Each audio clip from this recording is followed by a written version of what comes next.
আসসালামু আলাইকুম। আজকে আপনাদেরকে দেখাবো কিভাবে ফোন থেকে কম্পিউটার বা ল্যাপটপে ফাইল ট্রান্সফার করবেন কোনো কেবল ছাড়াই। খুব সহজে কিভাবে আপনারা সেফলি ইউজ করবেন সেই পদ্ধতিটা আজকে আপনাদেরকে দেখাবো। ফার্স্ট অফ অল আপনাদের একটা অ্যাপস ডাউনলোড করে নিতে হবে, ওয়াইফাই এফটিপি সার্ভার। দেন এটা আপনি চাইলে কাস্টমাইজেশন করে নিতে পারেন। আপনি এখান থেকে এগুলো ইউজার নেম পাসওয়ার্ড দিয়ে দিতে পারেন, সমস্যা নেই, না দিলেও সমস্যা নেই। তবে আমি যেহেতু পাসওয়ার্ড ইউজার নেম কোনো কিছু দেয়নি, ডিফল্টভাবে যেটা আছে ইনস্টল করার পরে সেই সিস্টেমে আমি আপনাদেরকে দেখাবো। দেখুন আমি এখান থেকে অ্যাপসটা ওপেন করলাম, ওপেন করার পরে স্টার্ট যে অপশনটা আছে স্টার্টে ক্লিক করলাম। এবার আমি চলে যাব কম্পিউটার স্ক্রিনে। কম্পিউটার স্ক্রিনে গিয়ে আমি দিস পিসিটা ওপেন করে নিব। ওপেন করার পরে দেখুন এইখানে আসবেন, আপনি এই অপশনটা আসার পরে দিস পিসি ওপেন করে নেবেন। ওপেন করে নিয়ে রাইট বাটন ক্লিক করে এখানে অ্যাড এ নেটওয়ার্ক লোকেশন এখানে ক্লিক করবেন। ক্লিক করার পরে নেক্সট নেক্সট দেন আপনার যে ফোনের যে স্ক্রিনে যেটা দেখাচ্ছে এফটিভি /192.168.0, এই যে আইপি অ্যাড্রেসটা আছে, এই আইপি অ্যাড্রেসটা আপনি এখানে বসিয়ে দিবেন। এক একজনের ফোনে এক একটা আইপি অ্যাড্রেস দেখাতে পারে। যেহেতু আমার এই আইপি অ্যাড্রেসটা এটা দেখাচ্ছে, আমি এটা এখানে দিব। আপনাদের যেটা দেখাবে সেটাই আপনারা এখানে দিবেন, তা না হলে কিন্তু কাজ করতে পারবেন না। দেখুন আমি আইপি অ্যাড্রেসটা এখানে লিখবো।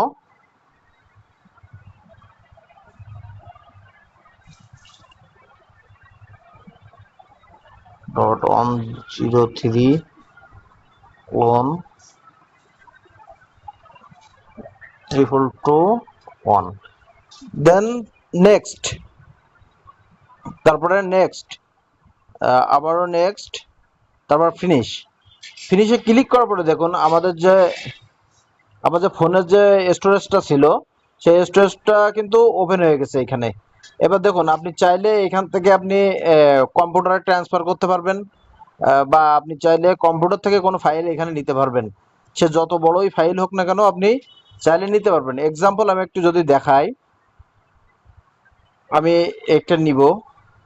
আমি এটা যে কোনো ফোল্ডারে আমি চুজ করে দিতে পারবো, বা আমি যদি ডিফল্টভাবে এখানে ছেড়ে দিই, দেখুন এটা আছে এই জন্য এমনটা দেখাচ্ছে। দেন নেক্সট দেখি, দেখুন যে কোনো ফাইল কিন্তু আমরা খুব সহজে ট্রান্সফার করতে পারবো।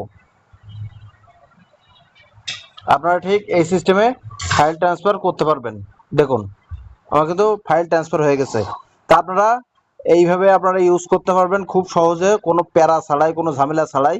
যেমন দেখা যাচ্ছে ল্যাপটপ হোক কম্পিউটার হোক, আপনারা যে কোনো সিস্টেমে আপনারা ইউজ করতে পারবেন। এই এফটিপি সার্ভার এই অ্যাপসটা ডাউনলোড করে নিয়ে আপনি আপনার মতো করে কাস্টমাইজেশন করতে পারেন, না করলেও না করতে পারেন। যদি কাস্টমাইজেশন করেন একই সিস্টেমে আপনারা ফাইল ট্রান্সফার করতে পারেন। তা ভিডিওটি এই পর্যন্ত, যদি ভালো লেগে থাকে ভিডিওটি অবশ্যই আপনারা লাইক দিবেন, এবং আমার যেহেতু নতুন চ্যানেল আপনারা সাপোর্ট করবেন, সবাই সাবস্ক্রাইব করবেন। যেহেতু আমি কাজের জন্য সময় পাই না, এজন্য আমি কন্টিনিউয়াসলি ভিডিও আপলোড করতে পারি না, তবে আমি ট্রাই করব ইনশাল্লাহ। আর আপনারা সবাই ভালো থাকবেন। আল্লাহ হাফেজ।